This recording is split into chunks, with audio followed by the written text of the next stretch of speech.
Eu vou pedir para você abrir na carta aos Colossenses, primeiro capítulo. Eu quero ler do verso 9 até o versículo de número 12. Colossenses, carta do apóstolo Paulo aos Colossenses, primeiro capítulo, do verso 9 até o versículo de número 12.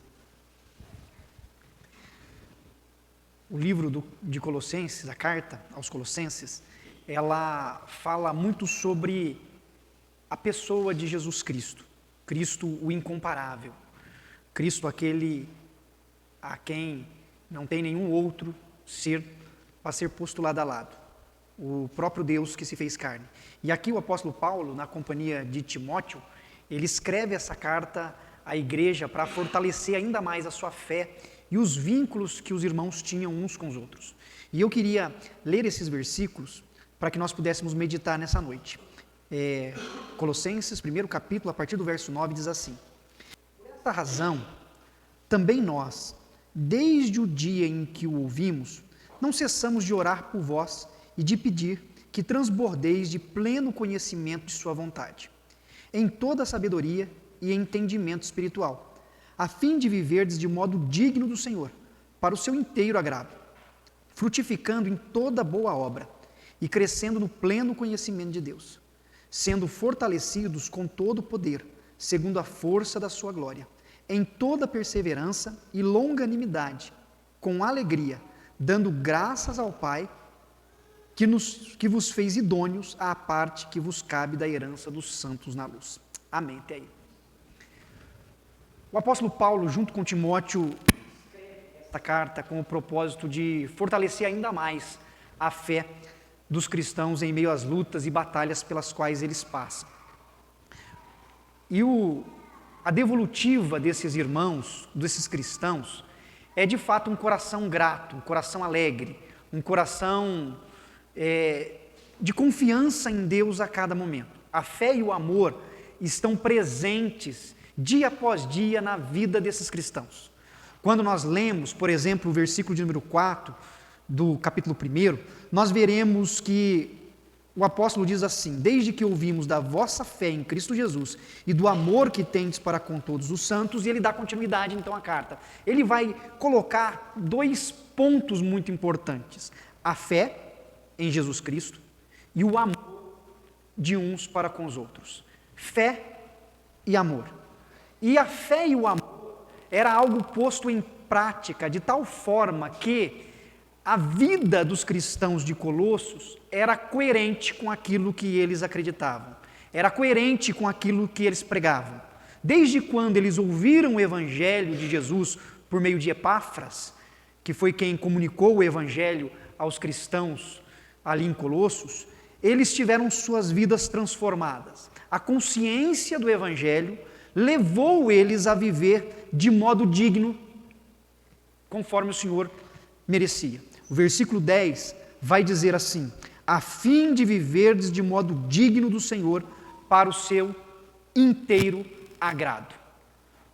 Aqueles homens e mulheres de Colossos creram em Cristo, tiveram sua fé fortalecida no Senhor e amavam uns aos outros no seu dia a dia, no seu cotidiano, vivendo de modo digno do Evangelho de Jesus Cristo. Era a forma como eles vivenciavam a cada momento. Duas ações que exigem disposição. Fé, você precisa dia após dia buscar ao Senhor, viver em fé e ter fé em Deus, fé em Cristo, é você se dedicar a buscá-lo, e amar ao outro é você também crescer na sua comunhão com as pessoas que estão ao seu redor. E assim viviam os cristãos daquele tempo. E à medida que eles iam caminhando com a fé convicta em Cristo e demonstrando amor uns para com os outros, Deus ia fortalecendo a vida deles. Deus ia trabalhando no coração deles. Essas ações que exigiam disposição fez com que Deus trabalhasse no coração deles de tal forma que eles passaram a frutificar. No versículo 10 ainda, na continuidade do texto, vai dizer que eles estavam frutificando em toda boa obra. Dar frutos significa você produzir algo. Aqueles irmãos e irmãs estavam frutificando para a glória de Deus durante a sua jornada. E além de frutificarem, o texto diz que eles estavam crescendo no pleno conhecimento de Deus. Crescer no pleno conhecimento de Deus não significa apenas adquirir informação sobre quem Deus é. Não significa conhecer tão somente dogmas doutrinários ou teologia. Quando fala que eles cresciam no conhecimento de Deus, significa que eles estavam vivendo com Deus, tendo um relacionamento íntimo com o Senhor. Essas duas ações por parte dos cristãos de Colossos faziam com que a fé deles fossem dia após dia fortalecida e que o relacionamento uns com os outros pudessem ser cada vez mais fortes. Fé em Cristo e amor para com os outros. Fé para que possamos continuar enfrentando as batalhas do cotidiano e amor para com os outros, para que tenhamos consideração por aqueles que são criados à imagem e semelhança de nós. A Bíblia, como um todo, ela apresenta algo que é muito importante para a nossa caminhada. E Colossenses vai trabalhar com esses conceitos, e o apóstolo Paulo, nas suas cartas, vai fortalecê-lo ainda mais, que é o império das trevas e o reino do amor em Cristo Jesus. De um lado, o império das trevas, de outro lado, o reino do amor de Cristo Jesus. Quando nós vemos a igreja de Colossos vivendo a fé em Cristo e o amor para com os outros, esta forma de viver revelava e manifestava que esses cristãos haviam sido transformados ao ponto de não serem mais conduzidos pelo império das trevas, mas viverem sim no reino do amor de Deus em Cristo Jesus. Viver a fé e demonstrar o amor significa ter de fato uma vida transformada, a vida a qual esses irmãos estavam demonstrando. Quando Paulo escreve esses versículos dizendo, olha, tudo que o Senhor fez por vocês e a forma como vocês estão vivendo é para que de fato o nome do Senhor seja glorificado, a fim de que vocês vivam de modo digno do Senhor, para o inteiro agrado do Senhor, frutificando em toda boa obra, através das ações de vocês, através dos atos de vocês, do amor de vocês, para que as pessoas possam ver que o império das trevas foi vencido pelo reino do amor em Cristo Jesus.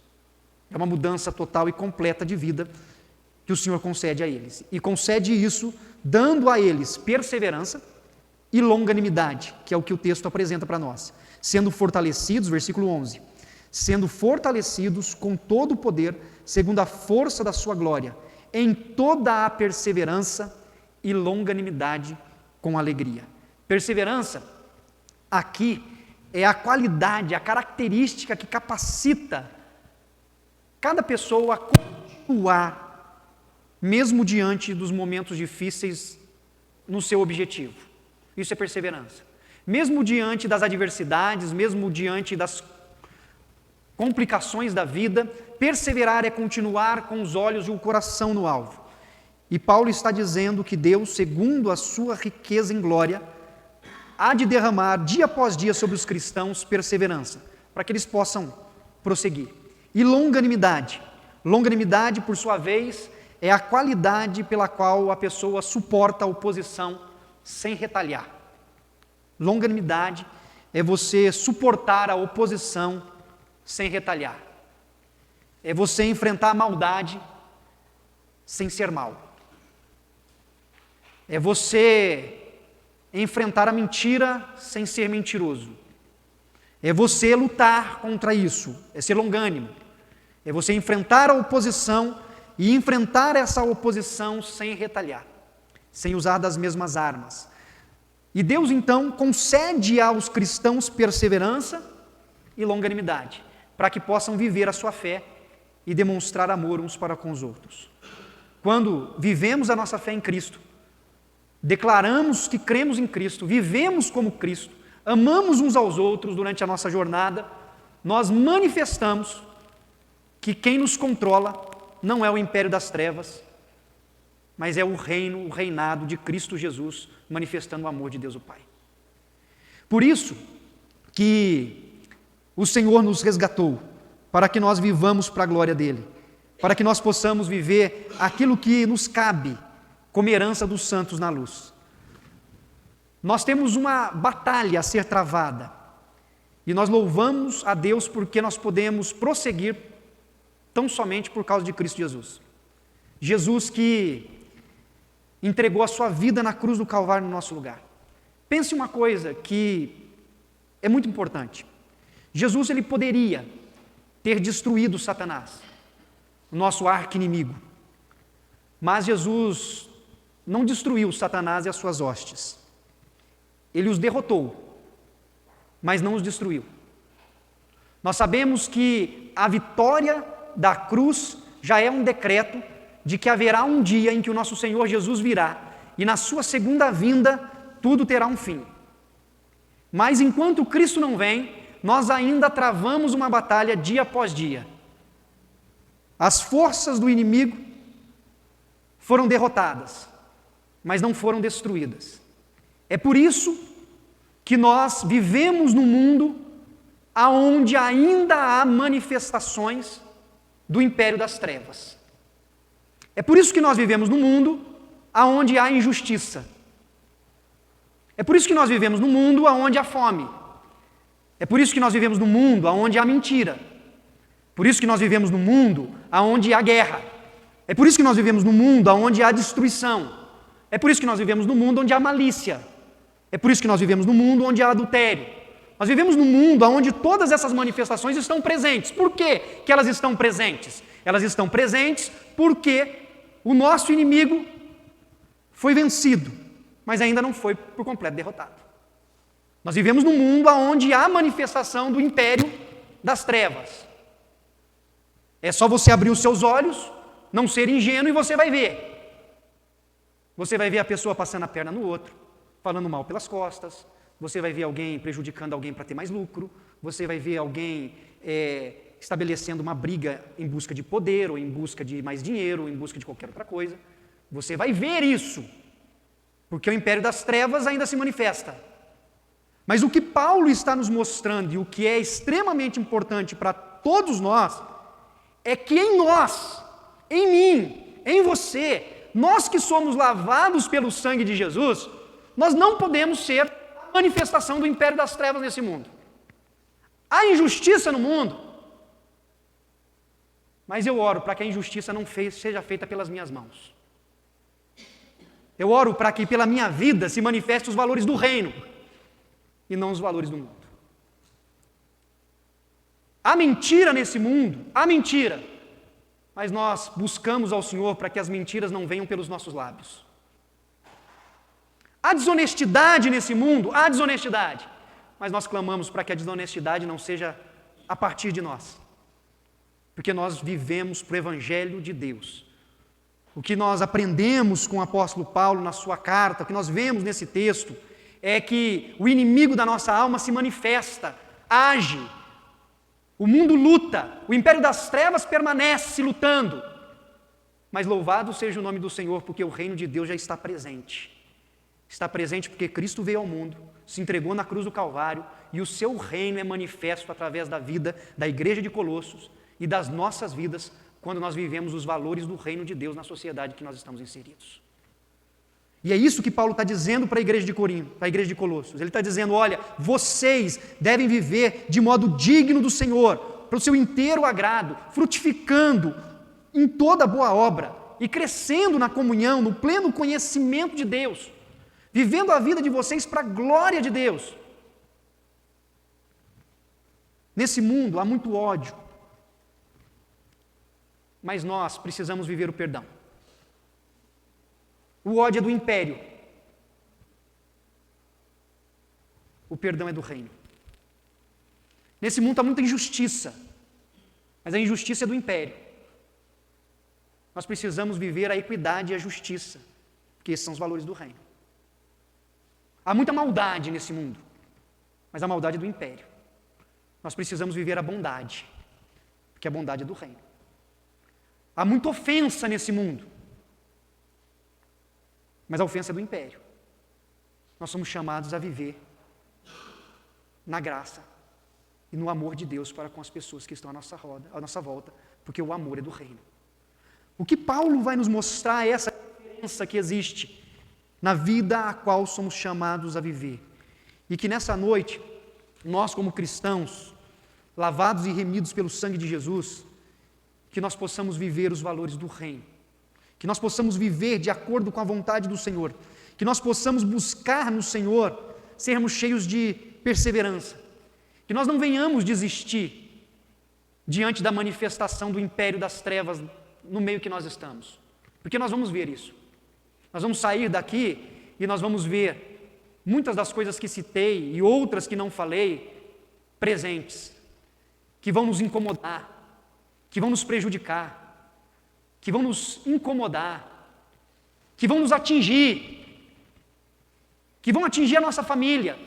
E quando a manifestação do inimigo das nossas almas nos atingir com as suas artimanhas, o que nós precisamos é manifestar os valores do reino. O que nós precisamos é viver o reino de Deus e a sua justiça.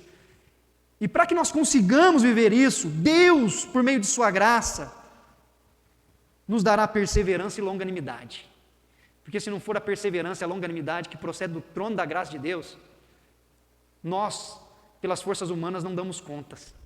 Nós não conseguimos. Mas através da ação do Espírito de Deus, que nos conscientiza do nosso pecado, que nos conscientiza dos nossos erros, que nos conscientiza dos nossos equívocos, nós podemos ter uma vida transformada, uma vida restaurada, uma vida totalmente impactada pela graça dele. A consciência que temos de que a nossa vida foi resgatada pelo sangue de Jesus. O versículo 8 do capítulo 1, quando Paulo começa a falar sobre isso com a igreja de Colossos, ele diz assim: olha, por esta razão, também nós, desde o dia em que o ouvimos, não cessamos de orar por vós e de pedir que transbordeis de pleno conhecimento de sua vontade, da sua vontade, em toda sabedoria e entendimento espiritual. Paulo está dizendo da compreensão dos cristãos daquilo que Deus fez por meio de Cristo na vida deles.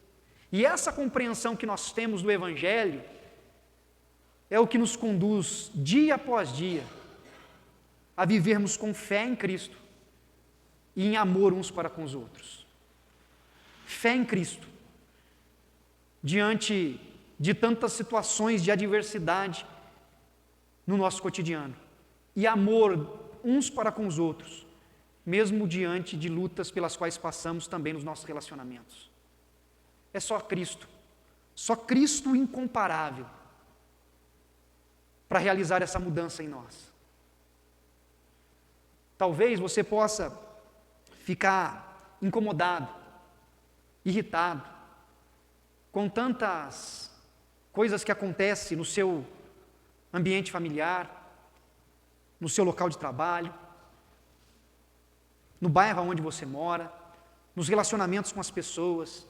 Talvez você possa ficar indignado com a deslealdade, com a mentira,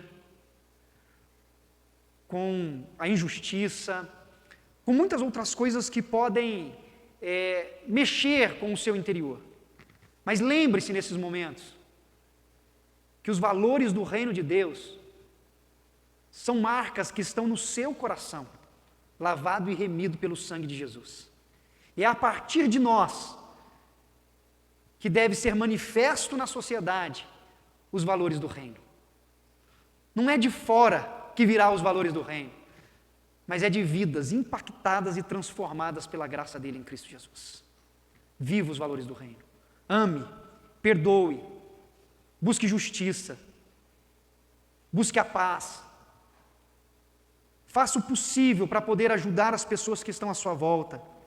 Lembre-se de onde o Senhor lhe tirou. Ele nos tirou do império das trevas e nos transportou para o reino do amor de Cristo Jesus, o seu Filho. Esse reino está em nós. Esse reino está entre nós. Esse reino está dentro de nós. Não é algo que está nesse mundo. Esse mundo jaz no maligno. Mas o reino de Deus está presente em nós. E nós precisamos viver os valores desse reino. E que nós possamos viver isso com perseverança, sem desistir e com longanimidade, mesmo diante das oposições, mesmo diante das barreiras e dificuldades, que nós possamos continuar prosseguindo, sabendo que o nosso alvo é Cristo.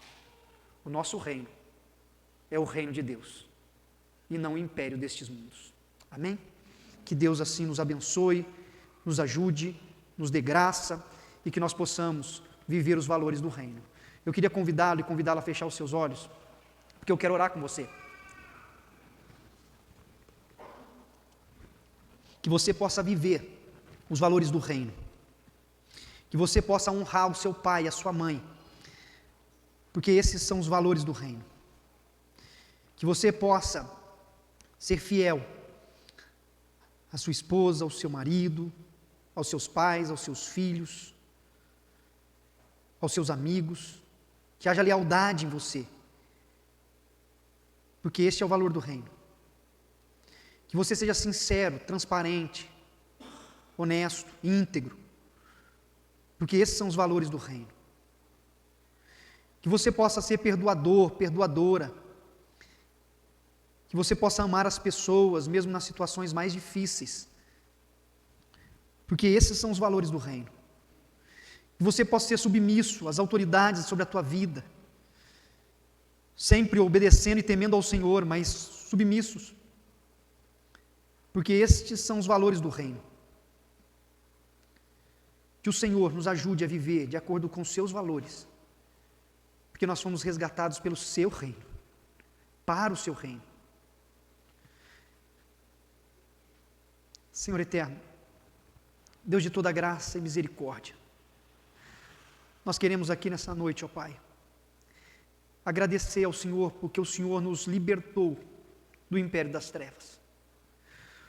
Mesmo sendo nós pecadores, o Senhor nos amou, nos tornou conscientes do nosso pecado e nos tirou dos valores do mundo, dos valores do nosso arqui-inimigo e nos transportou para os valores do seu reino, para os valores do seu Filho, os valores, ó Pai amado, que aprendemos em Cristo Jesus, o nosso Senhor, que se fez carne. E agora, aqui, nessa noite, reunidos como igreja, nós pedimos que o Senhor use as nossas vidas nos ambientes pelos quais nos fazemos presentes, que nós possamos, ó Pai amado, ser embaixadores do Teu reino dentro dos nossos lares, que nós possamos ser embaixadores do Teu reino no nosso ambiente de trabalho, que nós possamos ser embaixadores do Teu reino no bairro onde moramos, que nós possamos ser embaixadores do Teu reino em qualquer lugar aonde estivermos presentes. Senhor eterno, que nós possamos viver aquilo que só uma vida transformada pelo Evangelho de Jesus pode apresentar. Como esperar a justiça de quem ainda está tomado pelo império das trevas. Como esperar o perdão. Como esperar, ó Pai amado, valores que são do Teu reino. Mas nós, ó Pai, lavados e remidos pelo sangue do Senhor, nós clamamos que o Senhor nos ajude para que vivamos os valores do reino do Senhor em todos os lugares, ó Pai. Venha sobre nós e que possamos assim ter a perseverança e a longanimidade necessária através da ação do Teu Espírito para prosseguirmos com fé em Jesus e prosseguirmos com amor uns para com os outros. Em nome de Cristo Jesus, nosso Senhor amado, nós oramos. Amém.